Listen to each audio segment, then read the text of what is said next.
सावध होऊन श्रुती कथा रसाळ परिसावी पुढती असे धामणगाव बालेघाटा प्रति प्रसिद्ध जानती संत साधू येथील पाटील वैष्णव भला प्रेमळ भक्त मान तुझी बोधला शूद्र यातीत उपनाम त्याला जगता पैसे म्हणताती ग्रंथ करते श्री संत महिपती बुवा या ठिकाणी सांगतायत श्री संत मानकोजी महाराज बोधले धामणगाव यांची कथा।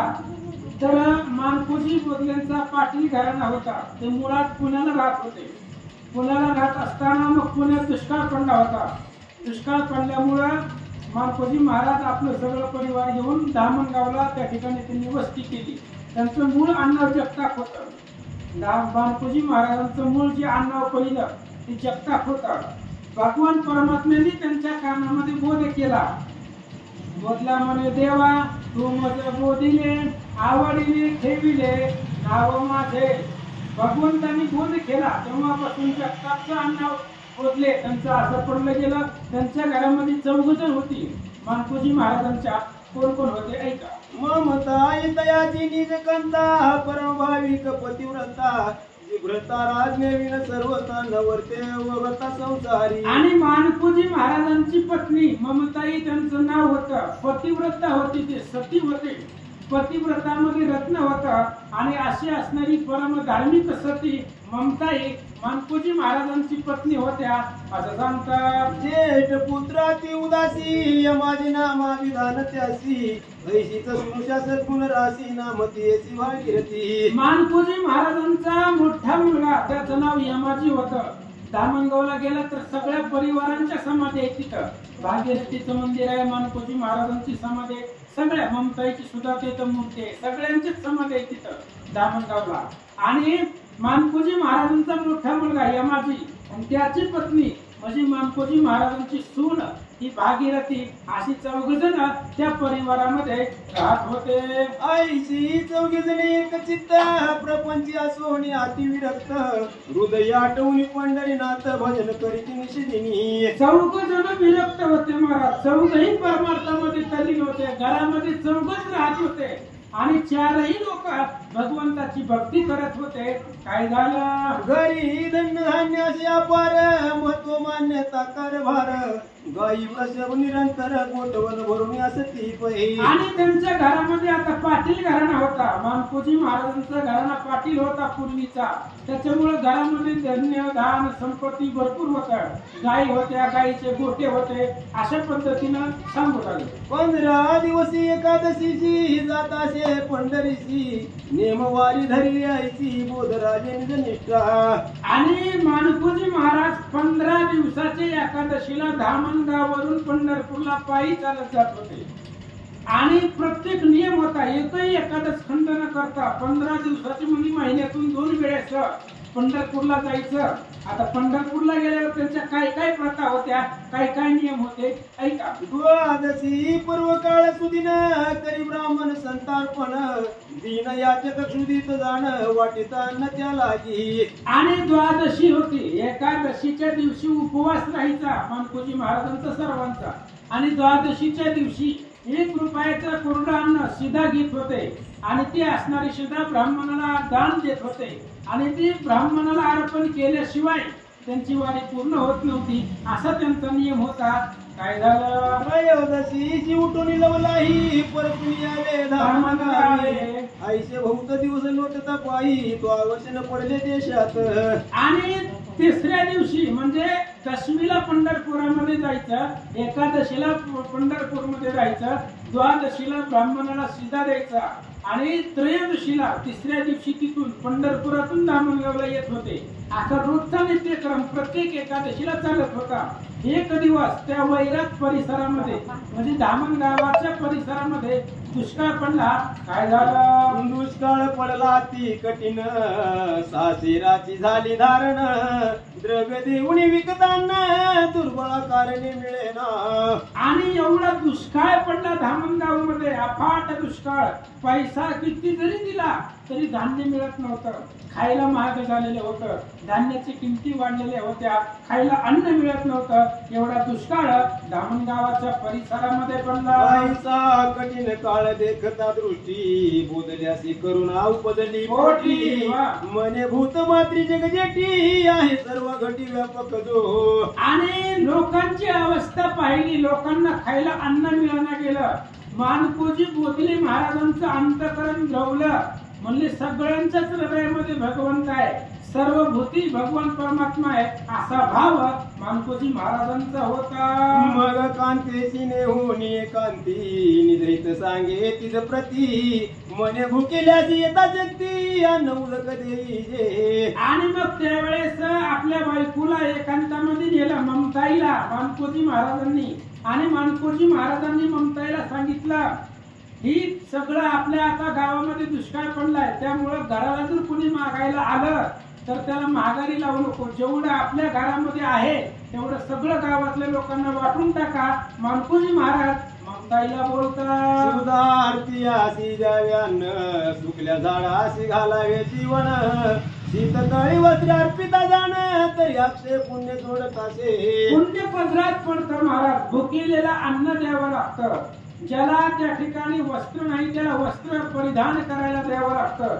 सुकत असलेल्या झाडाला पाणी घालावं लागतं.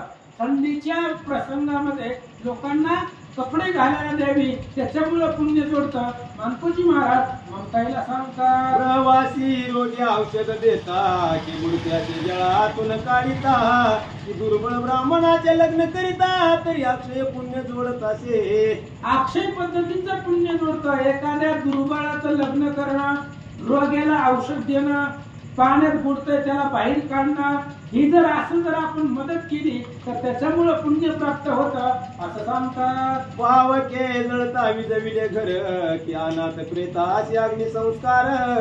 पुरुषाक्रांताची बाजिता निर तरी अक्षय पुण्य जोडत असे. अक्षय पुण्य प्राप्त होतं. कधी एखाद्याच अग्नीनं घर जळायलं तर ते आपण विजवलं तर पुण्य भेटतं. पुन्हा एखाद्या गरीबाचं अनाथ व्यक्तीचं जर प्रेत संस्कार केला तरीही पुण्य भेटतं. ज्याला तहान लागले त्याला पाणी जर दिलं तरीही त्याला पुण्य भेटतं असं सांगतात. निर्बळ ढोरासी कुरवाळणे की पाशातून सावध सोडविणे. याच काशी बोलता नम्र वचने तरी अक्षय पुण्य जोडत असे. अक्षय अशा प्रकारचं पुण्य जोडतं. याचक लोक आहे, याचकांना नम्र बोलायचं महाराज. नसल आपल्याला काही देणं होत तर त्याला गोड बोलायचं. बोलण्यातून पुण्य प्राप्त होतं. मानकोजी महाराज सांगतात, हे सुकृता सता पदरी जाण तरी सात्विक वैराग्य उपजेल तेन. मग जोडती श्रीरामचरण पळती विघ्न विषयांची. आणि मानकोजी महाराज ममताईला सांगतायत, असं जर पुण्य असेल तर आपल्याला वैराग्य निर्माण होतं.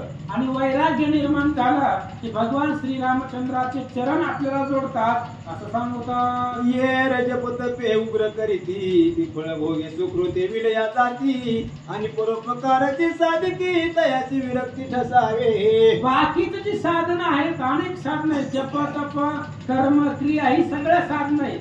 ह्यानं काय होतं, त्या ठिकाणी पुण्य जोडलं जात नाही. दुसऱ्यावरती जर उपकार केला, पर उपकार केला, त्यांना पुण्य जोडलं जातं. त्यांना वैराग्य निर्माण होतं आणि वैराग्यानं भगवंत भेटतो असं सांगतात. या परी बोधला एकांती शिकवण देत असे एकांते प्रती. अवश्य म्हणून ती सती तैशाच रीती वर्तत असे. मानकोजी महाराज आपल्या पत्नीला ममताईला एकांतामध्ये धर्म सांगत होते, न्याय सांगत होते. आणि पत्नी जी होती ती सती होती, पतिव्रता होती. त्याच्यामुळे पतीने सांगितल्या पद्धतीनं वागत होती. करुणा धरुणी सर्वाभूती दुष्काळी अन्नदान करीती. स्वदेशात प्रगटली कीर्ती याच कैती धावणी. आणि मानकोजी महाराजांनी पत्नीला सांगितलं होतं, अफाट अन्नदान देऊन टाक, काय आपल्याला कमी नाही. आपण गावची पाठीर आहे, गावात दुष्काळ पडलाय. आणि ममताईनं दान धर्म सुरू केला. बातमी लांब लांब पर्यंत पसरली आणि सगळे लोक धामणगावला मानकोजी महाराजांच्या घरी येऊ लागले. साखरेच्या राशीवरी देखा गोळा होती मुंग्या मक्षिका. वृक्षाच्या छायेची आधी कोणी चुका पंत येती धावणी. साखरेचा एक कण असावा आणि किंवा गुळाचा असावा. त्या साखरेच्या गुळाच्या कणावरती अफाट अशा प्रकारच्या माशा जमा होत आहेत. किंवा गार झाडाची सावली असावी आणि त्या झाडाच्या सावली खाली एखादा वाटसरू आरामशीर बसतो. तशा पद्धतीनं मानकोजी महाराजांनी दान धर्म दुष्काळामध्ये सुरू केला. वार्ता ऐकल्याबरोबर आसपासची सगळी लोक त्यांच्या घरी येऊ लागली. ना तरी डोंगराची या उदकापाशी श्वापदे येती निज प्रीतीशी. देवी बोधल्याच्या मंदिराशी तृषार्थ सुधार्थ येती भाऊ. डोंगर असावं त्या डोंगराच्या खाली पायथ्याला जगार अशा प्रकारचं पाणी असावं आणि ती पाणी भक्षण करायला अनेक श्वापदे येत असतात. तशा पद्धतीनं बोधल्याच्या मानकोजी महाराजांच्या घरी सगळे असणारी लोक मागण्यासाठी किंवा अन्न घेण्यासाठी आले म्हणतात. अश्वावरी सामुग्री घालून बहुत पंढरीशी निघावे दशम्यात. एकादशीची जाऊन तेथ स्नान करीतो चंद्रभागेचे. मानकोजी महाराजांचा नियम होता गपाठी घराणं असल्यामुळं घोड्यावरती बसायचं. दशमीला पंढरपूर मध्ये जायचं. दशमीला गेल्यानंतर एकादशीचं स्नान करायचं, उपवास करायचा, देवदर्शन करायचं. द्वादशीला ब्राह्मणाला जेवण द्यायचं असा नियम चालू होता. जात पुंडलिकाच्या दर्शना हाती शोभे टाळविना. घालून क्षेत्र प्रदक्षिणा करी गर्जना हरिनामे. आणि हातामध्ये टाळ होता, गळ्यामध्ये विना होता, मुखामध्ये भगवंताचं नाव होतं. आणि धामणगाव ते पंढरपूर अशी वारी त्या ठिकाणी मुखामध्ये नामस्मरण करत पुंडलिकाच्या मंदिरापाशी जायचं, चंद्रभागेचं स्नान करायचं अशा पद्धतीनं करत होते. सप्रेम भरी त्या अवसरी लुटांगण घाली महाद्वारी. मग प्रवेशुनी रावळा मातरी स्वरूप द्रष्टीवरी न्याहाळीत. आणि मग मानकोजी महाराज चंद्रभागेचं स्नान करायचं, पुंडलिकाचं दर्शन घ्यायचं, नामदेव पायरीकडे जायचं. महाद्वारापाशी गेले की लोटांगण घालायचं, मग रावळामध्ये जायचं. कारण आता जेवढी दर्शनाला गर्दी आहे 4-4 किलोमीटर तेवढी पूर्वी नव्हती महाराज. आधी गेले की डायरेक्ट पांडुरंगाच्या मूर्ती पुढे जात होते. त्यामुळे मानकोजी महाराज डायरेक्ट मूर्तीच्या समोर जायचे आणि राजस सुकुमार असणारं स्वरूप पाहत होते. देवासी देऊनी आलिंगन सांगत असे आपल्या जीवाची खुन. जैसी कन्या सासुरवासीन गुज सांगती मातेशी. आणि मानकोजी महाराज पांडुरंगाच्या समोर जात होते. पांडुरंग विटेवरनं उतरून मानकोजी महाराजांना आलिंगन देत होतं. पूर्वी भगवान परमात्मा प्रत्येक संताला भेटत होते. आपल्यासारखं बोलत चालत होते, आपल्यासारखं फिरत होते देव संताबरोबर. आणि मग एखादी सासूरवासी कन्या आपल्या आईपाशी आल्यावर सासरच्या सगळ्या गोष्टी आईला सांगत असते. तसं मानकोजी महाराज बोलले घरच्या सगळ्या गोष्टी, सगळं असणारं परमार्थाचं सार भगवंताला सांगत होते. मस्तक ठेवून चरणावरी सभा मंडपी कीर्तन करी. जागरण होत प्रहरचारी स्वानंद गजरी ते देवा. आणि मग पुन्हा पांडुरंगाला भेटल्यानंतर त्याच सभा मंडपामध्ये मानकोजी महाराजांचं कीर्तन असायचं. कीर्तन करायचं एकादशीला, रात्री जागर करायचा असं सांगतात. विप्राहाती स्वयंपाक करून क्षुधार्थी अशी अर्पावे अन्न. मग देवाची आज्ञा मागून यावे परतून ग्रहासी. आणि विप्राच्या हातून स्वयंपाक करायचा, कोरडा शिदा घ्यायचा, त्यांच्याच हातातून स्वयंपाक करायचा आणि त्यांना जीव घालायचा. मग भगवंताला निरोप मागायचा आणि पंढरपुराहून धामणगावला परत माघारी यायचं. अशा प्रकारची वारी मानकोजी महाराजांची होती. आईचे लोटता बहुत दिन पदरीचे सरले धान्य धन. मग अलंकार बसता मोडून करी अन्नदान याच का.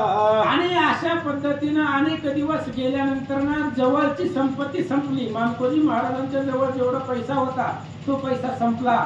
मग घरामध्ये जी काही वस्त्र अलंकार, सोनं चांदी, दागिनं ती मोडून पैसा जमा करायची पंढरपूरला जात होते असं सांगतात. गाई वृषभ चाऱ्या विण पिडती म्हणून वाटी लोकाप्रती. निरुपादी होऊन ऐशारीती भजनीय कांती करीत असे. आणि मग मानकोजी महाराजांकडे पैसा कालांतरानं राहिला नाही. दुष्काळ पडल्यामुळे सगळ्या लोकांना वाटून टाकलं. मग ज्या मानकोजी महाराजांच्या घरामध्ये गायी होत्या, बैल होते उपाशी मारायला लागले, चारा खायला मिळाला. मग त्यांनी गाई बैल विकून टाकले, टेन्शन डोक्याचं घालवलं, वाटून टाकलं सर्व संतांना. आणि वाटून टाकल्यामुळं मग निवांत भगवंताचं भजन करत बसले. म्हणतात निज अंगे कष्ट करून मजुरी करून मिळवावे अन्न, त्यातही अतिथी संतोष होऊन कुटुंब रक्षण करीत असे. मग सगळं देऊन टाकलं होतं. दुष्काळामधले लोक पिडत होते, लोकांना खायला अन्न मिळत नव्हतं.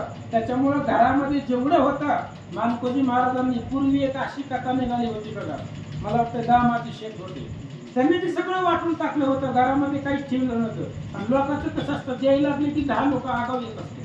सगळे लोक आली होती आणि दिल्यामुळं मानकोजी महाराजांच्या घरात काही शिल्लक नव्हतं. मोलमजुरी करायची, कुटुंबापुरतं खायचं आणि घरात आलेला अतिथी त्याचा भाग वेगळा काढून मग कुटुंबाचं पालन पोषण करायचं, असं चालू होतं. आईशी येता दरिद्रा पदा, फुलांनी चैन सांडी कदा, सद्भावे अडवणी गोविंदा गुणानुवाद वर्णित असे. आणि अशा प्रकारचे अनेक संकट आली मानकोजी महाराजांच्या जीवनामध्ये, अफाट संकट आली. या ग्रंथामध्ये फक्त 2 अध्याय सांगितले. बोध लीलांबरी नावाचा ग्रंथ आहे महाराज, 25 अध्याय, सविस्तर कथा आहे मानकोजी महाराजांची पहिल्या अध्यायापासून. आणि मग आपदा आल्या, संकट आली संसारामध्ये, पण किती जरी संकट आली तरी भगवंताची वारी आणि भगवंताचं भजन महाराज सोडत नव्हते. एक चित्ती नसता भाव, सर्वदान भेटे देव आदि देव,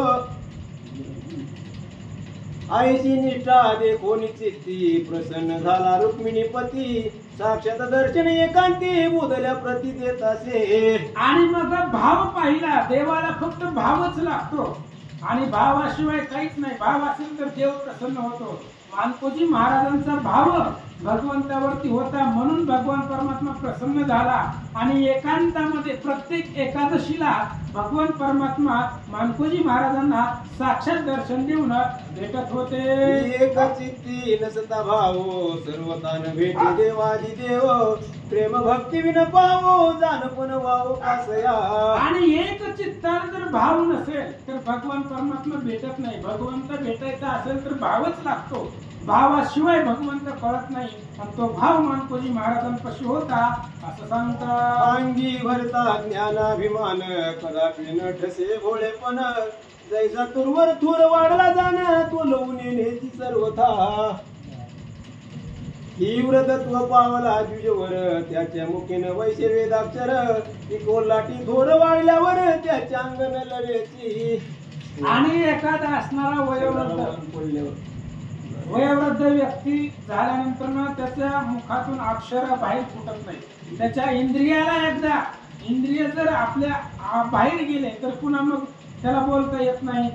जी काही विद्येची देवता आहे ती त्याला साथ देत नाही. तशा पद्धतीने सांगतो. अंगी भरता ज्ञानाभिमान, कदापि न ठसे भोळेपण, जैसा तरुवर थोड वाढला जाण, तू लवून येण्याची सर्वथा. एखादं झाड वाढलं महाराज, लहान आहे तोपर्यंत कसं बी वाकडं तिकडं होतं. लहान आहे तोपर्यंत झाड तर मोठं झालं, दाखव बरं वागतंय का मोठं झालेलं झाड. तसं अंगामध्ये जर ताठपणा असेल, गर्व असेल तर भोळेपणा निर्माण होत नाही, भाव निर्माण होत नाही, असं सांगतात. तीव्र तत्व पावला द्विजवर, त्याच्या मुखीनं वैश्य वेदाक्षर, कोल्हाटी थोर वाढल्यावर त्याची अंगण लवेची. ही अग्नी माझी मडके भाजीती, त्याची परतुनी नव्हेची माती, ना तरी जी बीजे अग्नीने आहाळती, त्या अंकुराशी न येती सर्वथा. आणि मग अग्नीमध्ये जर मडकं घातलं, भाजून पक्क केलं, त्या मडक्याची परत माती होत नाही. बीज एकदा बीज जर ते जमिनीमध्ये पेरलं किंवा बीज आगीमध्ये टाकलं तर परत ते बीज त्याला फळ येत नाही, असं सांगतात. देवी जानपण येत अंगाशी, भोळेपण न ठसे ती तयासी, भाव विश्वास नसता मानसी, ऋषिकेशी अतुडे ना. आणि जर माणसाच्या अंतःकरणामध्ये जानपणा आला, माणूस जसा तसा मोठा होईल तसा तसा पूतीकडीत नाही महाराज. का?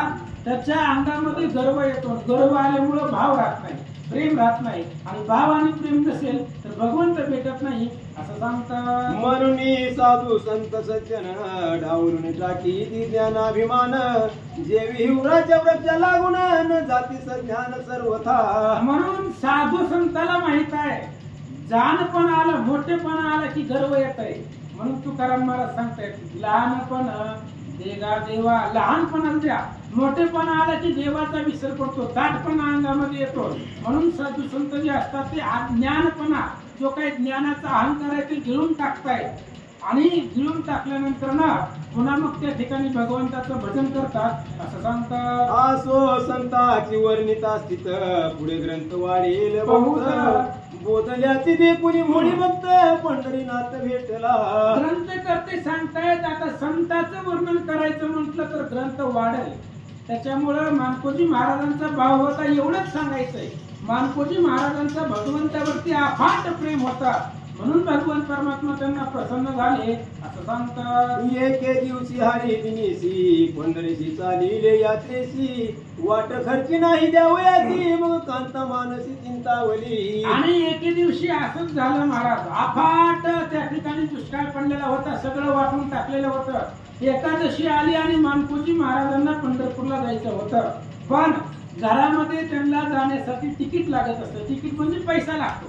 पैसा जात असताना लागत असतो, कोणा ब्राह्मणाला द्यावं लागतं, जेवण द्यावं लागतं. मग त्यांच्या पत्नी जे होते ममताई, त्या ममताईला काळजी वाटली पैसा नाहीये, काय द्यावं पती देवांना, काय विचार करतात ते का. चंद्रभागे करिता स्नाना ब्राह्मणाशी द्यावया नाही दक्षिणा द्वादशी विप्रासी भोजना कोठुनी द्यावे निज कांते. मानकोजी महाराज आपल्या पत्नीला विचारतायत ममताईला, ममताई एकादशी आली पंढरपूरला जायचंय, जवळ पैसा नाही, पैसा कशाला लागतो. चंद्रभागेमध्ये गेल्यावर तिथं ब्राह्मण लोक येतात, वासुदेव येतात, त्यांना पैसा द्यावा लागतो, मागितल्यावर द्यावा लागतो. पुन्हा द्वादशीला ब्राह्मणाला जेवण द्यावं लागतं, त्याला पैसा कुठून आणायचा असा विचार मानकोजी महाराज करतात. तरी काष्टे आणून या स्वकरी विकिन पंढरीच्या बाजारी मग कुराड घेऊन करी पंढरीशी सत्वर चालिले. मानकोजी महाराजांनी विचार केला पैसा नाही म्हणून पंढरपूर कॅन्सल करायचं नाही महाराज. पैसा नसला तर जायचं, कुराड घेऊन जाऊ घरातनं, लाकडं तोडून पंढरपूरच्या बाजारात जाऊन ती विकू आणि मिळालेल्या पैशातून एक पैसा आपण ब्राह्मणाला अर्पण देऊन दुसऱ्या पैशामध्ये द्विजांना पंक्ती देऊ, अशा पद्धतीचा विचार मानकोजी महाराजांनी केला. घरातली कुराड होती ती बरोबरीला घेतली, पंढरपूरला निघाले. पायासी न मिळे पायतन वस्त्रेच वाळा ती जीर्ण डोक्याची चिंदी बांधून करीत भजन श्रीहरीचे. मानकोजी महाराजांची अवस्था बिकट झाली, कालांतराने झाली. आधी गावचे पाटील होते, दुष्काळामध्ये सगळं वाटून टाकलं, त्याच्यामुळं त्यांना चपला सुद्धा नव्हत्या, पायामध्ये घालायला चपला नाही, अंगावरती फाटकी कपडे होती, डोक्याला चिंध्या गुंडाळलेल्या होत्या. आणि असे मानकोजी महाराज पंढरपूरला निघाले. मने केले घरचे संपत्ती धन हे भोवत वाटले समाधान देवे माया जाळ काढून प्रपंच भान उडविले. मग मानकोजी महाराजांनी विचार केला, आधी घोड्यावर जात होतो पंढरपूरला, पैसा होता तेव्हा घोड्यावर जात होतो, पण आता घालायला चपला नाही त्या. बरं झालं भगवंताने पैसा आमच्यापासून नेला, म्हणजे मायाच्या विरहित केला, आम्हाला माया आमच्यापासून लांब नेली. त्याच्यामुळे भगवंताचं भजन करायला आनंद वाटला असं सांगतात. जैसे नितळून गेली आभाळ आकाश दिसे अति निर्मळ की पूर उठून गेली तुंबळ गंगा निचळ वाहत असे. आणि पूर जर गेला तर गंगा वाहते, पूर आल्यास गंगा वाहत नाही. म्हणून पैसा आपल्याकडे नाही, म्हणून आपल्यापाशी जाण्यासाठी भाव भक्ती प्रेमळ आहे. पैसा म्हणजे माया आहे आणि याच्या विरहित भगवंताने केलं विचार मानकोजी महाराज करतात. देवी लया जाता धन संपत्ती बोधला निश्चळ झाला चित्ती अंतरी होऊन प्रेम भरिता भजन करीत चालला. अशा पद्धतीने मानकोजी महाराजांची संपदा गेली, त्यांच्यापासला पैसा संपला आणि पैसे संपल्यानंतर आनंद वाटतो तो संत. आपल्या घरातली संपत्ती गेल्यावर ज्याला आनंद वाटतो तो संत, तेवढाच आनंद मानकोजी महाराजांना वाटला. ऐका सनी दौरता क्षेत्र पंढरी भारावर काठी घेतली श्री सत्वर नेहुनी बाजारी 3 पैशावर दिलेली पै. आणि मानकोजी महाराज धामणगावामधून निघाले, एक कुराड घेतली खांद्यावरती, धामणगावामधून चालत चालत पंढरपूरला निघाले. पंढरपूरच्या जवळ आल्यानंतर त्यांनी लाकडं घेतली, ती लाकडं घेऊन पंढरपूरच्या बाजारामध्ये विकले आणि विकलेल्या लाकडामधून 3 पैसे त्यांना मानकोजी महाराजांना मिळाले. आता त्या 3 पैशाचं काय काय करतात नाही का? सिद्धी अनुताप धरून केले चंद्रभागेचे स्नान, प्रयोग सांगता विप्रकारण दक्षिणाची दिली 1 पैसा. 3 पैसे मिळाले होते मानकोजी महाराजांना त्या लाकडाच्या व्यवसायामधून. 3 पैसे मिळाले आणि चंद्रभागेला गेले, स्नान केलं, कुंडलिकाचं दर्शन घेतलं आणि चंद्रभागेच्या वाळवंटामध्ये ब्राह्मण होते. एका ब्राह्मणाला 1 पैसा दान दक्षिणा देऊन टाकली. 1 पैसा मोडून ते वेळा घेतल्या खारका बुका माळा, राहुला जाऊन घर सावळा भावे पूजला निज प्रीती. 3 पैशामधला 1 पैसा ब्राह्मणाला दक्षिणा म्हणून देऊन टाकली. 1 पैशामध्ये बुक्का घेतला, गंध घेतला, भगवंताकडे गेले, पांडुरंगाकडे गेलं आणि त्याच गंध बुक्क्यानं भगवंताची पूजा केली असं सांगतात. रात्री ऐकून हरी कीर्तन 4 प्रहर केले जागरण, द्वादशीशी करून स्नान उद्विग्न मन पैसला. आता मानकोजी महाराजाकडे फक्त 1 पैसा शिल्लक राहिला होता. 3 पैशातले 2 पैसे गेले. मग एकादशीला जागरण केलं, वाळवंटामध्ये आले, चंद्रभागेच्या किनाऱ्यावरती द्वादशीचं स्नान केलं. मग वाळवंटामध्ये विचार करत बसले. ऐका मने विप्रासी सिधा द्यावयासी, अनुकूलता नाही आजच्या दिवशी, मागुती तिरुका देऊन वाण्यासी पृष्ठार्थ चेराणी रे. मग विचार केला, आता ब्राह्मणाला जेवण द्यावं एवढा पैसा नाही आपल्यापाशी. 1 पैशामध्ये काय येणार आहे महाराज? म्हणून एक वाणी होता तिथंच आणि त्या वाणीतून पूर्ण पीठ मानकोजी महाराजांनी ते 1 पैशामध्ये मागून आणलं. तेच वाळ्यात बांधून त्या अवसरी वैसला चंद्रभागेच्या तीरी, मने कोणही तुझ्यावर येईल जरी, तरी सभाग्य अंतरी मी 1. आणि मानकोजी महाराजांनी वाण्याकडून 1 पैशाचं पीठ आणलं फक्त. ती चवाळ्यामध्ये म्हणजे जे अंगावरती कपडा घातला होता त्याच्यामध्ये बांधलं. चंद्रभागेच्या किनाऱ्यावरती आले आणि ती पीठ घेऊन बसले. जर कोणी आपल्याकडे द्विज आला तर त्याला त्याच पिठाचं पानगी करायचे आणि त्याला जीव घालायचं असा विचार मानकोजी महाराजांचा होता. नाही डाळ तांदूळ लवण कोण दुर्बळाचे घेई डान, थोर थोर लोक यात्रेची येऊन समाराधना घालिताती. मानकोजी महाराजांनी विचार केला, माझ्यापाशी फक्त पीठ आहे, कोरडं पीठ आहे आणि त्या पिठाचे समजा भाकरी जरी केल्या तरी भाजीला मीठ नाही, डाळ नाही, काही नाही. कोण येणार आहे माझ्याकडे? इथं मोठमोठी दानी लोक आहेत पंढरपूरमध्ये आणि मोठा समारंभ उत्साह भोजन देत आहे आणि तेवढं पंचपक्वान्नाचं जेवण सोडून माझ्याकडे कोण येईल असा विचार मानकोजी महाराज करतात. सांडून या दिव्य मंदिर पोपटात न येती वस्ती कर, कपात्रीचे टाकून या शिर ताक जेवणार न घेती. देवी थोर थोर टाकून यजमान, मुजकडे कोण येतील ब्राह्मण, आईचा चिंताक्रांत होऊन करीतो भजन श्रीहरीचे. मानकोजी महाराजांनी विचार केला, इथं माझ्याकडे फक्त पीठच आहे आणि माझ्याकडे कोण येणार आहे? इथं मोठमोठे अन्नदाते पंढरपूरमध्ये, ब्राह्मण लोक सगळं तिकडच जाणार, माझ्याकडे कोण येणार? आणि जर ब्राह्मणाला जीव घातला नाही तर एकादशीची वारीच पूर्ण होत नाही. म्हणून मानकोजी महाराज भगवंताचं भजन करत बसले. काय झालं? मोदल्याचा भाव निर्मळ जाणून या भक्त वत्सल, व्रत ब्राह्मण दिन दयाळ झाले तत्काळ त्या समयी. आणि मानकोजी महाराज चंद्रभागेच्या किनाऱ्यावरती तीरावरती बसले. पीठ होतं कोरडं हातामध्ये. त्या पिठाची आता भाकरी पानगी करायचे आणि द्यायचं, पण कोणी येणार गेलं, कोणताच ब्राह्मण येणार. मग भगवंतानं बघितलं, म्हणले कोणीच येत नाही. मग विचार केला कोणाला तरी पाठवावं. परत विचार केला कोणाला तरी पाठवण्यापेक्षा आपल्याला काय करणार.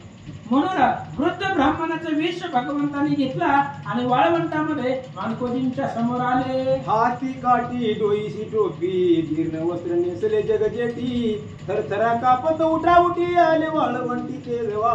भगवंतानं वृद्ध माणसाचा वेश घेतला ब्राह्मणाचा. अंगावरती फाटकी कपडे, डोक्याला टोपी आहे आणि हातामध्ये काठी आहे.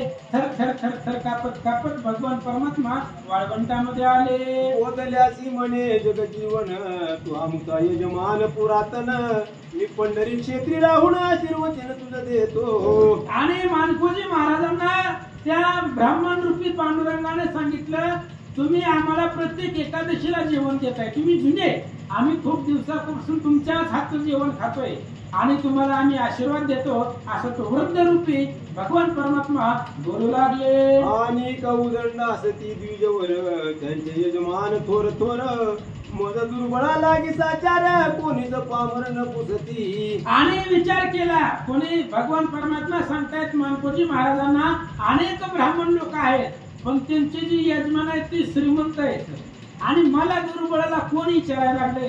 मी जवळून जातोय मला कुणीच विचारत नाही खायला बी देत नाही म्हणून तुमच्याकडे आलो.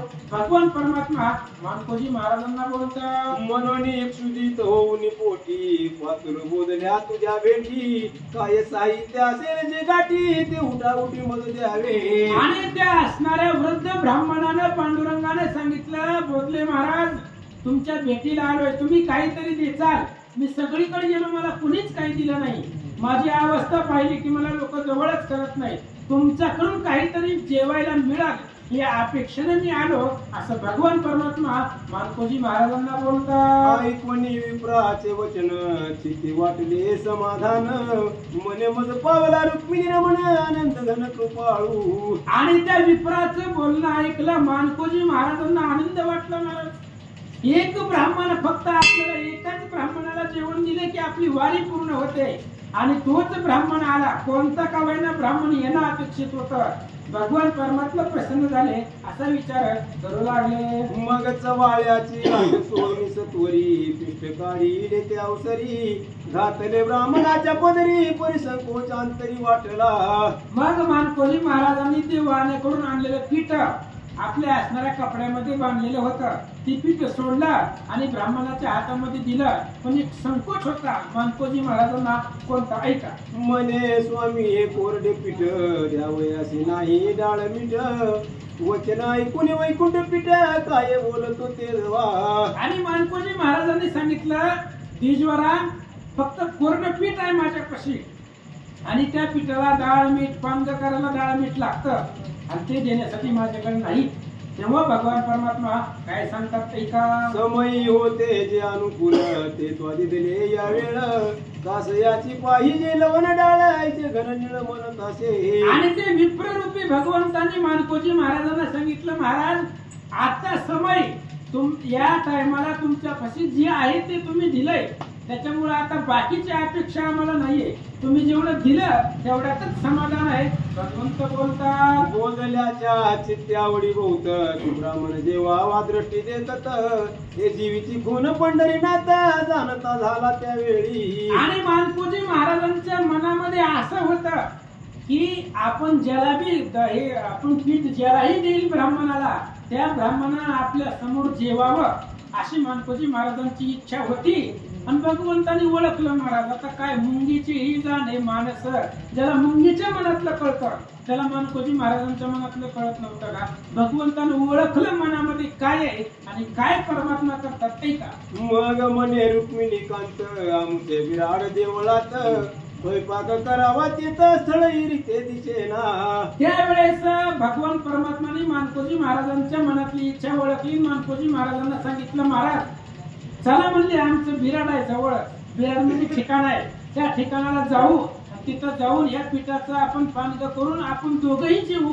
असा विचार भगवंत करतात. शुभावे जो निदेशील माते तरी पानगे करून बक्षिते ते ऐकून बोधल्याच्या चित्तात ते संतोष परम वाटला. त्यांनी विचार केला भगवंताने सांगितलं मानकोजी महाराज थोड्याशा अंतरावरती आपलं बिराड आहे याच वाळवंटामध्ये चला तिथं गेल्यानंतर आपण सीधा घेऊ तिथून त्याची पानगे बनवू असं बोलल्यानंतर मानकोजी महाराजांना आनंद वाटला.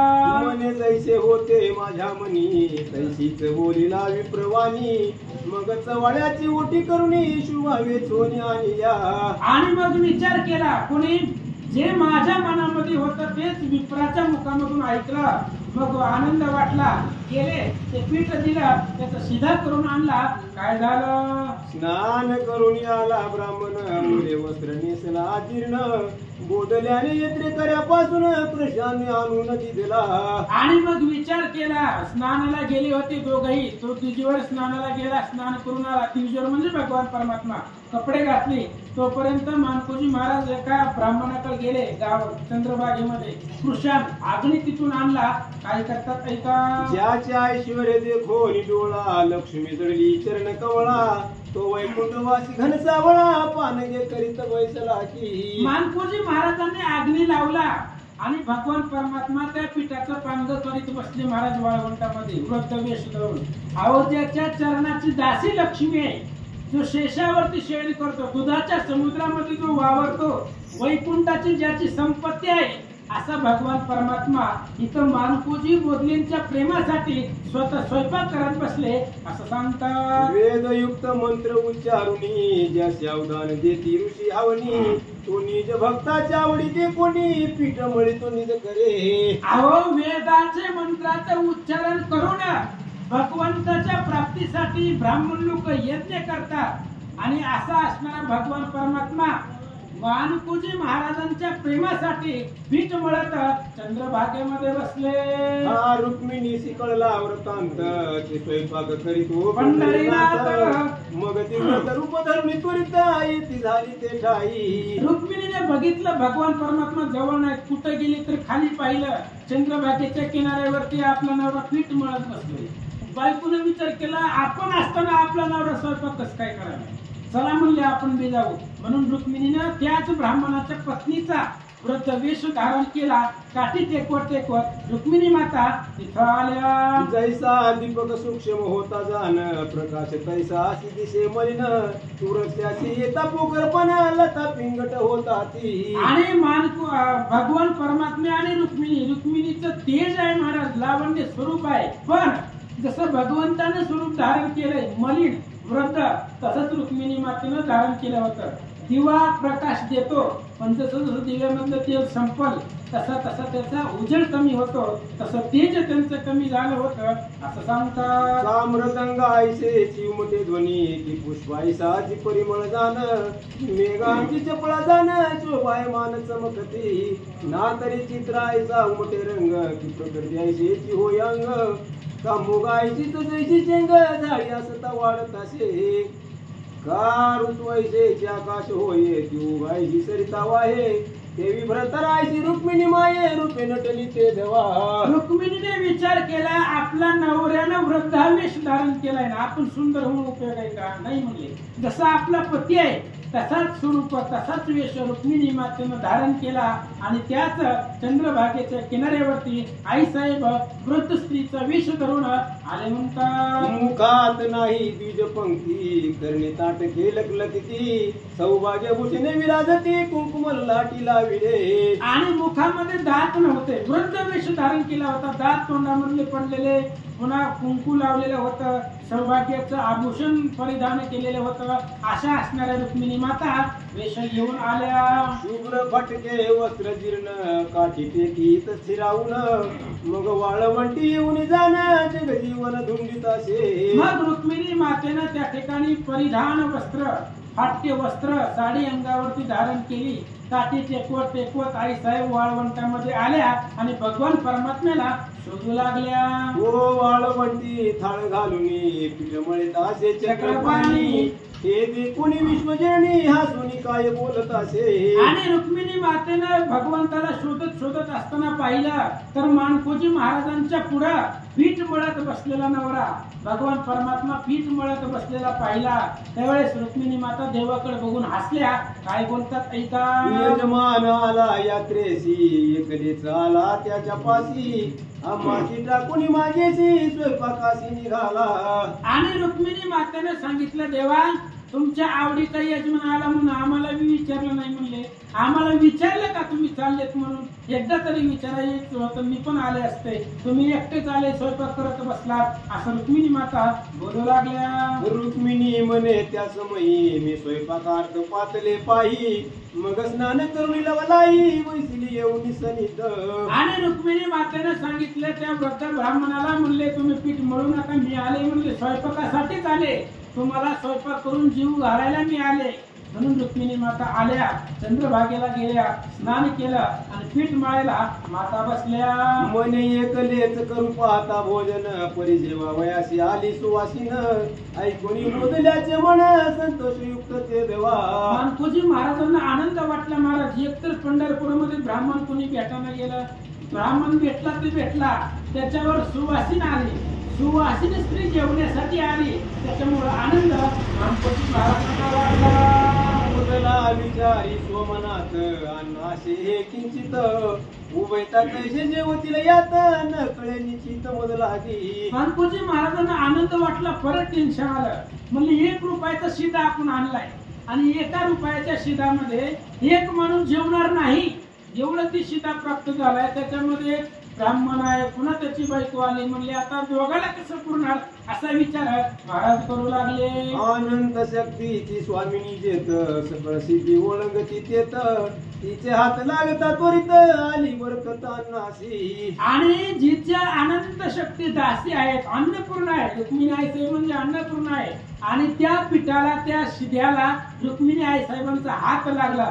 मग ते कमी पडणार आहे का? त्या अन्नाला बरकत आली महाराज. आणि जेवढं सगळे जेवले तरी तेवढाच शिदा शिल्लक राहतो. ही चरित्र आहे रुक्मिणी आई साहेबांचं. ऐका. रांजणी वैसली भागीरथी तरी ती आटेल कैसे रीती कामधेनुच्या गोट्या प्रती चाऱ्याची तुकी न येई की. अहो, रांजणामध्ये भागीरथी आली तर ती काही पाणी त्यातलं आटणार आहे का? गोट्यामध्ये जर कामधेनूच आणली तर चाऱ्याला कमी पडणार आहे का असं सांगतात. ना तरी उर्वीचे लग्नात जाणं नवे स्थळाची अडचण देवीची ते वैसली माता रुक्मिण ती किंचित न्यून न पडे. अहो, जिथं रुक्मिणी आई साहेब पीठ मळायला बसलाय, ज्या शिद्याला रुक्मिणी मातेचा हात लागलाय ती शिदा कमी पडणार आहे, येऊन पडणार नाही, कमी येणार नाहीये. कारण अन्नपूर्ण असणाऱ्या माता तिथं अन्न बनवायला बसल्या, त्यामुळं कमी पडत नाही असं सांगतात. आता पक्वान्य करावी जर तरी बोधल्याचे दुःख वेलांतर म्हणून पानगेच भाजले फार अमृताहुनी सुरस पै. रुक्मिणी आई साहेबांनी विचार केला, आपल्याला काय जमत नाही. आता पंचपक्वान्नाचं जेवण बनवू शकतो, पण मानकोजी महाराजांना दुःख वाटेल. त्याच्यामुळे त्यांनी ती न बनवता त्याच मानकोजी महाराजांना आणलेल्या पिठाचाच त्याच शिदेचे पानगे बनवले.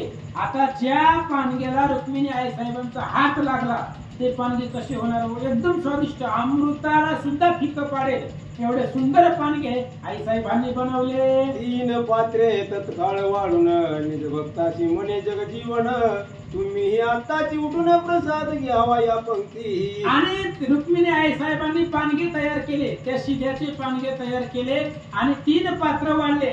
भगवान परमात्म्याने मानकोजी महाराजांना सांगितलं, आम्ही 2 जण जेवतो, तुम्ही बसणार चांगलं वाटत नाही, त्यामुळे तुम्ही या आणि आपण 3 मिळून एकत्र जेवण करू. भगवान परमात्मा बोलू लागले. येरू म्हणे जी द्विजवरा मी आताची न जेवी सत्वरा तुम्ही उभयता जेविल्या पुढारा उदिष्ट पात्र मज द्यावे. आणि मानकोजी महाराजांना सांगितलं, ब्राह्मण लोक हो, तुम्ही देव आहे, तुमच्या बरोबर मी जेवत नाही म्हणजे तुमचं जेवण होऊ द्या. तुमचं झाल्यानंतर जर शिल्लक राहिलच किंवा तुमच्या ताटामध्ये जी काही राहील शेष ते मी सेवन करेल. मानकोजी महाराज बोलू लागले. अवश्य म्हणे ऋषिकेशी मग सत्वर बैसले भोजनाशी तो सुरवर येऊन आताची कौतुक दृष्टीने पाहताती. आणि मानकोजी महाराजांचं उत्तर ऐकल्यावर भगवंतांनी सांगितलं, ठीक आहे. म्हणले मग रुक्मिणी आई साहेबांनी भगवान परमात्मा जीव लागले, मानकोजी महाराजांच्या समोर जीव लागले.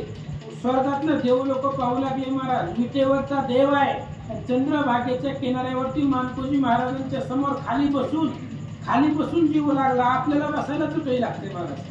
भगवान परमात्मा वाळवंटाच्या मातीवरती बसले आणि जीव लागले. देव लोक पाहू लागले. इतर जनांच्या न पडता दृष्टी परस्परे बोलतात ती गोष्टी मनची भक्त वत्सल जग जेठी प्रेमळा पाठी लागत असे. देव लोक आले होते पण देव लोक कोणालाही दिसत नव्हते महाराज. ते अमर आहे, ते गुप्त रूपात होते आणि आपापसामध्ये देव लोक बोलतायत. विटेवरचा देव आहे, भक्ताच्या पाठीमागे लागलाय आणि इथं वाळवंटामध्ये बसून पानगे खाऊ लागला असा विचार करता.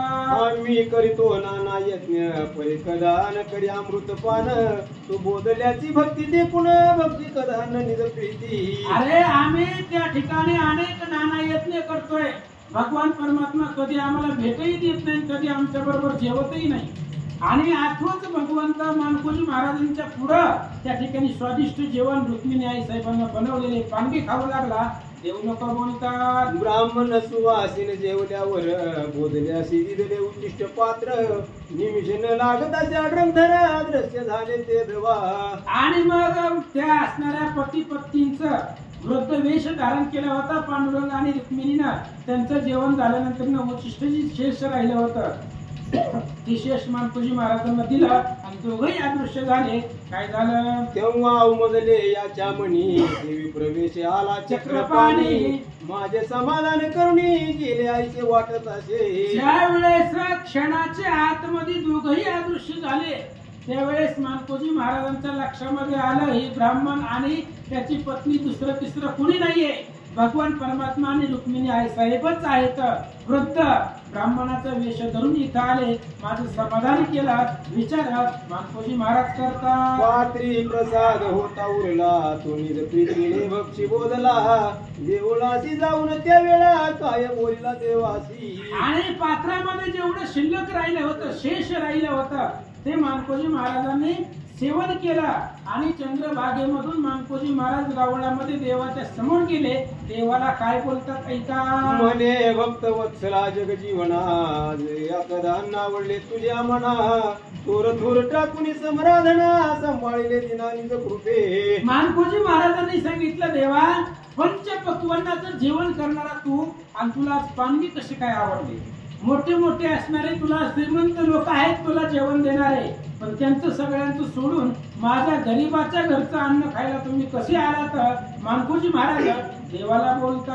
यावरी म्हणे रुक्मिणी रमण तुझ्याशी वाडीची नाना पक्वाने तेथेही मी जाताशे जाण परी कोणीची भोजन न घाली ती. मानकोजी महाराजांचं बोलणं ऐकलं. देवाने सांगितलं मानकोजी महाराज कसं आहे माहिती का, मी कसला वेश धारण केला होता तुम्हाला माहित आहे आणि तसल्या वेशामध्ये मी ब्राह्मणाच्या सुद्धा पंक्तीत गेलो होतो. मला बघितले की लोक हाकलून देत होतो, जेवायला देत नाही. तुम्हाला बघायचंय का प्रचित, लगेच दाखवतो चला. बोलले असे म्हणते अध्यक्षज उदयिक कौतुक दावीन तुझ तू एका सावकारी सहस्र भोजन मांडी रे. देवाने सांगितलं मानकोजी महाराजांना तुम्हाला बघायचंय का मला कसं ढकलून देते ठाकलून देते, चला म्हणले दाखवतो.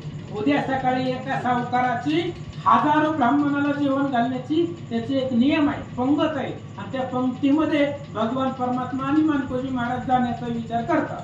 सर्व साहित्य करुणी ते दिनी रात्री तुझ्याशी सांगितली आमंत्रणी सकळांची नावे पुसोनी पत्री लिहून ठेविली. आणि त्या असणाऱ्या सावकारानं काय केलं होतं, पंढरपुरामध्ये जी काही श्रेष्ठ ब्राह्मण होते त्यांची नावानं पत्रिका लिहिलेली होती आणि ज्यांच्या पत्रिकेवरती नाव आहे त्यांनाच जेवण द्यायचं असं सावकाराने सांगितलं होतं आणि प्रत्येकाच्या नावानं प्रत्येकाला पत्रिका दिलेल्या होत्या.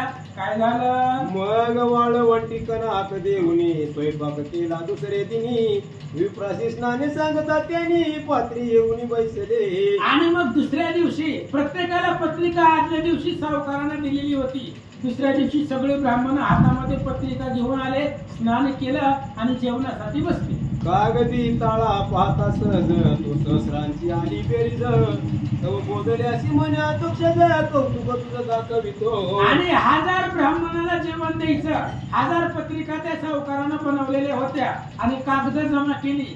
1000 कागद सगळी बरोबर पत्रिका जमा झाल्यावर मग त्यांनी जेवायला वाढायला सुरुवात केली सावकारानं. तेवढ्याच भगवान परमात्मा मानकोजी महाराजांना बोलतात चला तुम्हाला एक कौतुक दाखवतो.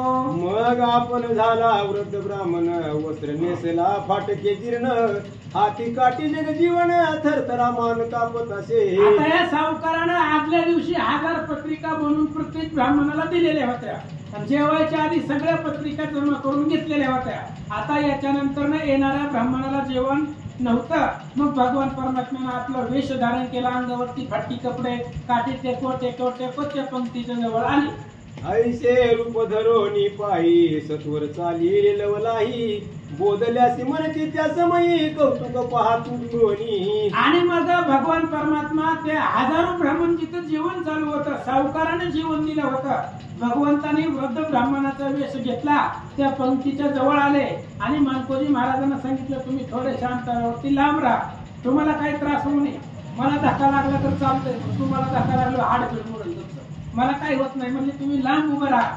म्हणून मानकोजी महाराजांना लांब उभा केला आणि डोळ्यानं कौतुक पहा, काय कौतुक आहे ऐका. ब्राह्मण पंक्ती पाशी जाण येऊन बोलत असे जग जीवन मी इच्छुकित उपवासी ब्राह्मण पक्वान भोजन इच्छित असे. आणि ब्राह्मण गेला तिथं सावकाराच्या पंक्तीमध्ये, द्विजांच्या पंक्तीमध्ये गेला आणि तिथल्या ब्राह्मणाला म्हणू लागला, 2 दिवस झाले मी काही खाल्लेलं नाहीये, मला भूक लागली, अंगामध्ये शक्ती नाहीये, काही जेवायला असेल तर द्या.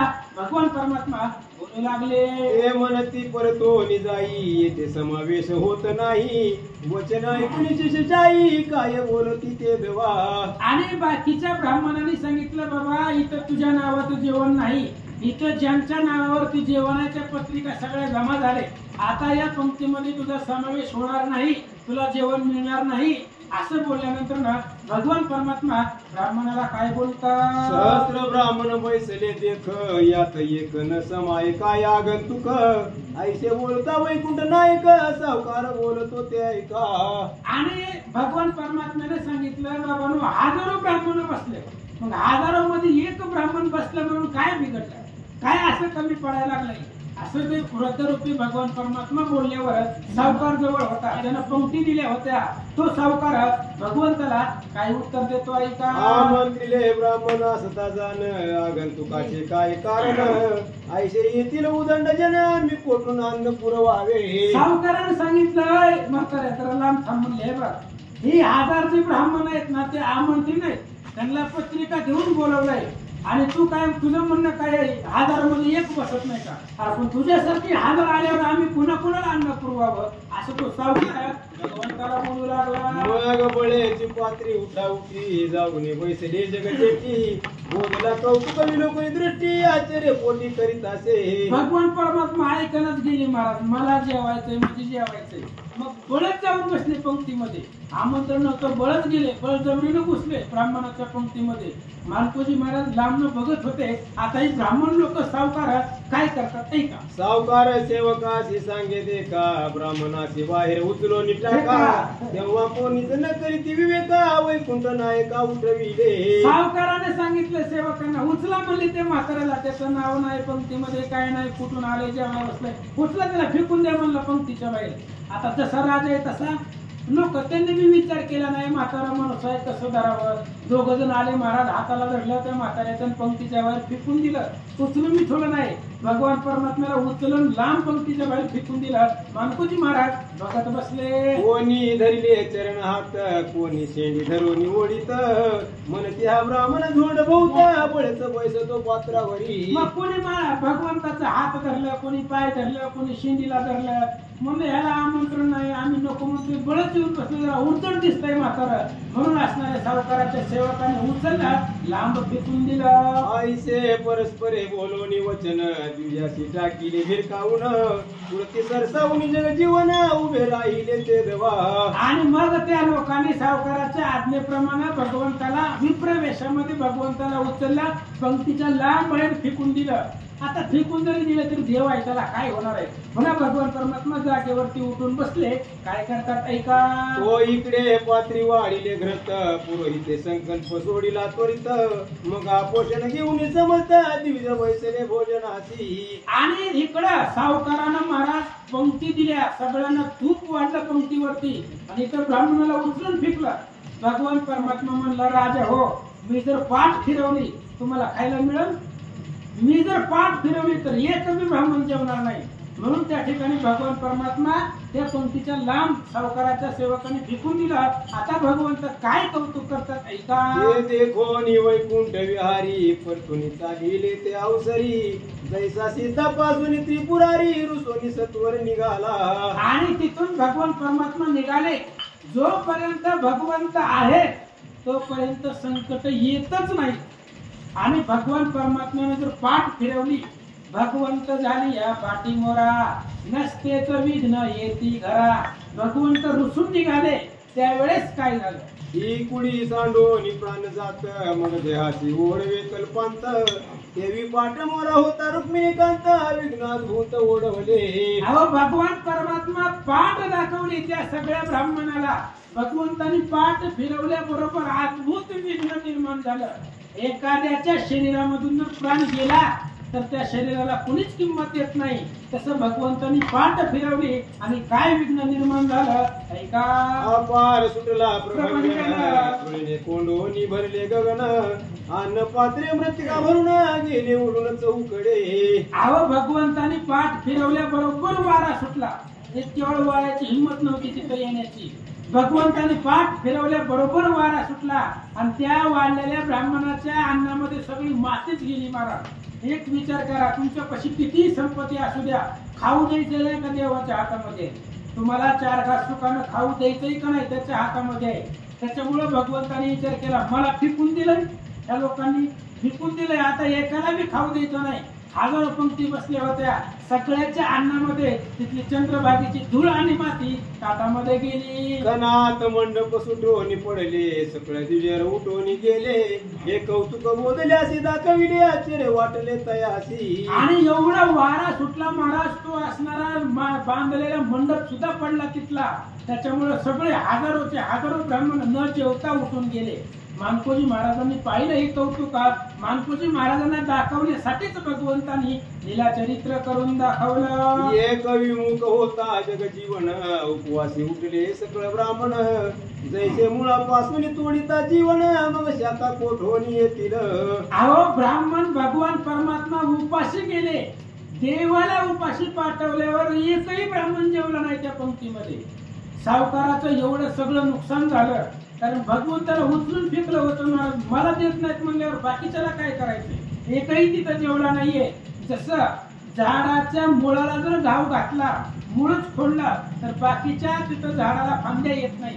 तशा पद्धतीने भगवान परमात्मा उपाशी गेल्यावर एकही ब्राह्मण जेवला नाही असं सांगतात. ही वरमाई मंडपातून रुसून जाय ते वराडणे जेवतील काय. वत्साशी पानान देता गाय तरी घरधनी काय दोहतील. अहो एखाद्या लग्नामध्ये नवऱ्याची आई जर रुसून गेली वरमाई, तर बाकीची वराड लोक जेवतील का? तशा पद्धतीने भगवान परमात्माच गेल्यामुळे एकही ब्राह्मण जेवला नाही. जेवला नाही त्यांना मिळालंच नाही. मला ह्या ब्राह्मणाला जेवणच भगवंताने जीवनच दिलं नाही अशा पद्धतीने सांगतो. देवी विप्रमुखे भोगता घन निळ ज्याशी हृदय ध्या तो श्वासव निळ. तो विमुख होता दिन दयाळ विघ्न तत्काळ ओढवले. भगवान परमात्मा आहे तोपर्यंत विघ्न येत नाही. विघ्नाचं तेवढं सामर्थ्यच नाही. भगवान परमात्म्याला पाठ फिरवली, तिथून निघून गेला. ज्याचं भजन रात्रंदिवस महादेवजी करतायत असा भगवंत निघून गेल्याबरोबर त्यांनी पाठ दाखवल्याबरोबर विघ्नाला सुरुवात झाली. बोधल्यासी म्हणे वैकुंठनाथ ऐशेच दांभिक लोक समजत. तुझा शुद्ध दे कुणी भावार्थ कदा नावडते मज लागी. आणि मग बोधलेला मानकोजी महाराजांना भगवंतांनी सांगितलं, मानकोजी महाराज तुमचं कोरडं पीठ खाण्याचं कारण हे आहे म्हणले. हे असले दांभिक लोक आहेत. हजारो ब्राह्मण होते पण एकाने सुद्धा विचार केला नाही जाऊ दे हजारामध्ये एक खपून जातोय, मला उचलून फेकून दिला. अशी लोक आहेत हो समाजामध्ये. म्हणून मला यांचं पटत बी नाही, आवडत बी नाही. तुमचा भाव शुद्ध आहे आणि शुद्ध भाव असल्यामुळे मी तुमचं कोरडं अन्न खाल्लं आणि तेच मला आवडतं. देव सांगू लागले, म्या मोडोनी दुर्योधनाच्या वचना विदुराच्या आग्रही स्वखादल्या कन्या. द्रौपदी सतीच्या भाजीच्या पाना आलो पाहून अर्ध्या रात्री. आणि त्यावेळेस सांगितलं भगवंतानं, मानकोजी महाराज मला श्रीमंताच्या घरचं अन्न आवडत नाही, त्यांचा भाव नसतो. दुर्योधनानं पंचपक्वान्नाचं ताट दिलं होतं, तिथं मी जेवलो नाही. विदुराच्या सुद्धा कोरड्याच कन्या खाल्ल्या. आणि माझ्या द्वारकेमध्ये काय कमी आहे मला, तरी सुद्धा द्रौपदीच्या घरचं भाजीचं देठ खाण्यासाठी अर्धरात्री धावून गेलो असं भगवंत मानकोजी महाराजांना सांगतात. गोपाळांचे उचिष्ट जाण म्या खादले निज प्रीतीनं. ऋषी पत्न्याने आणल्यानं त्या आवडी करून भक्तीत असे. अहो गोपाळांचं उष्ट खाल्लं म्या आणि या असणाऱ्या ऋषी पत्न्यांनी मला जे अन्न घेऊन आले होते मला खाण्यासाठी ते मी प्रेमानं खाल्लं असं भगवंत बोलतात. गोपाळ चाळवून घाली ती कवळ ते मज वाटती अति निर्मळ. आईचे बोलता दिन दयाळ भक्त प्रेमळ संतोषला. आणि भगवंताने मानकोजी महाराजांना सांगितलं, कृष्ण अवतारामध्ये मी असताना गोपाळांनी जी मला प्रेमानं खाऊ घातलं होतं, प्रेमानं जो घास माझ्या मुखामध्ये घातला होता तोच मला गोड लागत होता असं भगवंताचं बोलणं ऐकलं. मानकोजी महाराजांना समाधान वाटलं. बोधला म्हणे जगजीवना तुझा पारण कळे कवना. ऐशा रीती बोलून वचना मिठी चरणाशी घातली. मानकोजी महाराजांनी सांगितलं, भगवंता वेदशास्त्राला सुद्धा तुमचा पार कळत नाही, तुमचं महिमान कळत नाही. म्हणून मानकोजी महाराजांनी भगवंताच्या चरणावरती मिठी घातली. चोखा मिळा वैष्णव भक्त प्रेमळ, त्याचे घृत बक्षी तो घन निळ. बिल्डिंगची उचिट फळे सकळ, प्रेमावडीने खात असे. अहो चोखा मिळा, त्याचं घरचं अन्न भगवंतांनी खाल्लं. ते असणाऱ्या शिदरीच्या घरची बोरं, उष्टी बोरं भगवान श्री रामचंद्रांनी खावी, अशा पद्धतीने ग्रंथकर्ते सांगतात. मग देवाची आज्ञा घेऊन पायी परतुनी चालिले धामन गावी. मार्गी चालता लवलाही तो ओसाड अरण्य लागले. आणि मानकोजी महाराज मग त्यांची वारी पूर्ण झाली. आता ह्या वारीमध्ये तर साक्षात रुक्मिणी आई साहेब भगवान परमात्मा जेवली होते, त्यामुळे वारी पूर्ण झाली. भगवंताची निरोप घेतला आणि मानकोजी महाराज पंढरपुराहून दामणगावला निघत असताना रस्त्यामध्ये एक ओसाड अरण्य लागलं. काय झालं? शुदा तृषेने व्यापिले जाण, जवळीन दिसे पूर पट्टन. निज दासाचे अंतर जाणून जगजीवन पातले. आणि दामणगावला जात असताना पंढरपुराहून मानकोजी महाराज दामणगावसाठी निघाले. रस्त्यामध्ये ओसाड अरण्य लागलं, तेव्हा गावं नव्हती महाराज. आता भरपूर गाव आहेत, पंढरपूरला जाताना अनेक गावं लागतात, तेव्हा जास्त गावं नव्हती, मोजकीच गावं होती. ओसाड अरण्य लागलं, मानकोजी महाराजांना तहान लागली. आणि मग तहान लागली, पाणी मिळालं गेलं, प्राण व्याकुळ होऊ लागला. त्यावेळेस भगवान परमात्म्याला दया आली. काय करतात ऐका. इच्छा मात्रे ते वेळा, वाटेची निर्माण केला मळा. तू दृष्टीने देखता डोळा, विश्रांती वाटे पांती काशी. आणि मग लगेच भगवान परमात्म्याने ओसाड अरण्यामध्ये मळा निर्माण केला. भगवंत आहे, काय करता येत नाही देवाला. अहो वृक्षाचं पान सुद्धा ज्याच्या सत्तेशिवाय हालत नाही, तो भगवंत आहे. त्याला एक सुंदर मळा निर्माण केला. रस्त्यानं जाणारा माणूस त्या मळ्यामध्ये थांबेल असं प्रसन्नतेचं वातावरण त्या मळ्यामध्ये देवाने निर्माण केलं. आपण बनकर होऊन प्रीती, मोठा की तो वैकुंठपती. माळीन होऊन रुक्मिणी सती, वाट पाहती भक्ताची. आणि तिथं मळा निर्माण केल्या, त्या मळ्यामध्ये मोठ आणि भगवान परमात्मा बसला. त्या मळ्याचा माळी झाला आणि त्याची पत्नी रुक्मिणी माता, दोघ जण पती पत्नी तिथं थांबले. भक्तांची वाट बघत भगवंत बसले. हे बोधल्याने दृष्टी देखून, मळ्यात जावयासी न घेईच मन. शीत उष्ण दुःख सुख समान, मानुनी भजन करीत असे. आणि मानकोजी महाराजांनी मळा पाहिला. थंड वातावरण होतं, गार पाणी होतं, सुवासिक मळा होता. पण मानकोजी महाराजांचं मनच नव्हतं, कारण थंड उष्ण आणि शीत कसंही असू द्या, ते भक्ताला समान असतं असा विचार मानकोजी महाराज करतात. मग पाठीत घालो निताक भाकरी, कंदमुळे फळे घेतली काय बरी. लवलाही घेऊन मस्तकावरी, रुक्मिणी पुढारी येत असे. आणि मग भगवान परमात्म्याने विचार केला, ही येणार नाही आपल्याकडे, आपण जाऊ त्याच्याकडे. डोक्यावरती भगवंतानं पाटी घेतली, पाटीमध्ये कंदमुळं टोपली घेतली, त्या टोपलीत कंदमुळं फळं टाकली आणि भगवान परमात्मा मानकोजी महाराजांच्या समोर निघाले. बोधल्यासी मने ते वेळा, मुचाडावलून जातोशी मळा. माळी वाट पात बैसला, दुरुणी तुझला देखोनी. रुक्मिणी आई साहेबांनी वेश धारण केला, मानकोजी महाराजांच्या समोर गेल्या आणि सांगितलं, महाराज एवढा सुंदर सुंदर मळा ओलांडून तुम्ही कसं काय चाललात? चला आतमध्ये माळी बसलाय, तुमची वाट बघत बसलाय, मळ्यामध्ये या, थोड्या वेळ थांबा, थंड पाणी प्या, मग जावा, असं ती माळीनं बोलू लागल्या. तू पंढरीचा वार करी, आमुचा आश्रम पवित्र करी. शुदात्र शासली जरी, तरी संकोच अंतरी न धरावा.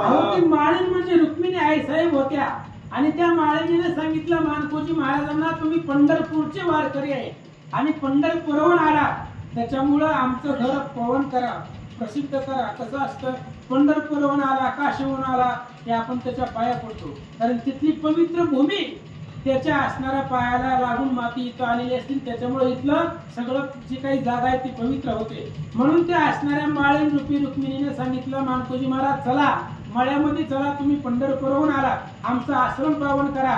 जर तहान लागली असेल तर मळ्यातलं पाणी प्या. आई साहेब बोलू लागल्या. बोधला विस्मित झाला चित्ती, म्हणे या स्थळी कधीच नव्हती वस्ती. मग परतुनी जाऊन मळ्या प्रती, घेतली विश्रांती क्षणभरी. मानकोजी महाराजांनी विचार केला, आपण काय पहिली वारी करायलो का आज पंढरपूरची? आपलं आयुष्य गेले वारी करता करता, आणि आपला काय रस्ता बदलला का? प्रत्येक वेळी हाच रस्ता आहे. इथं मळाच नव्हता, जाताना मळा नव्हता पंढरपूरला, मग येताना कसं काय आला? आश्चर्य वाटलं महाराजांना. जाऊ दे म्हणले, झालाय. आतमध्ये मळ्यामध्ये गेले, आश्चर्य वाटलं. काय पाहिलं ऐका. कंद फळे खाऊन काही सत्वर चालले धामन गावी, परतोनी मागे पाता पाही तो कोणीच न पडे दृष्टीसी. मग त्या मळ्यामध्ये गेले, कंदमुळे खाल्ले, परत धामणगावच्या रस्त्याने निघाले. थोड्याशा अंतरावरती गेले, परत मागे वळून पाहिलं, तिथं मळाही नव्हता. पहिले जसं ओसाड होतं तसंच आहे. त्यावेळेस मानकोजी महाराजांच्या लक्षामध्ये सगळा प्रकार आला. म्हणे मी एकसुदीत झालो भाऊच, म्हणून मावरची पंढरीनाथ, मंदिरी जाऊ व्रतांत कांते प्रति सांगत असे. आणि मग मानकोजी महाराजांनी विचार केला, मला तहान लागली, म्हणून भगवान परमात्म्याने मळा तयार केला. प्रमाण आहे महाराज, तुझी चिंता त्याशी सर्व आहे. अहो सगळी चिंता भगवंताला असते, फक्त आपण तसं भजन करत नाही. आणि मग मानकोजी महाराज धामणगावला गेले आणि ममताई त्यांची पत्नी होती. पत्नीला सगळ्या रस्त्यात घडलेला वृत्तांत मानकोजी महाराजांनी सांगितला. कुंडलिक वरधारी विठ्ठल श्री ज्ञानदेव महाराज.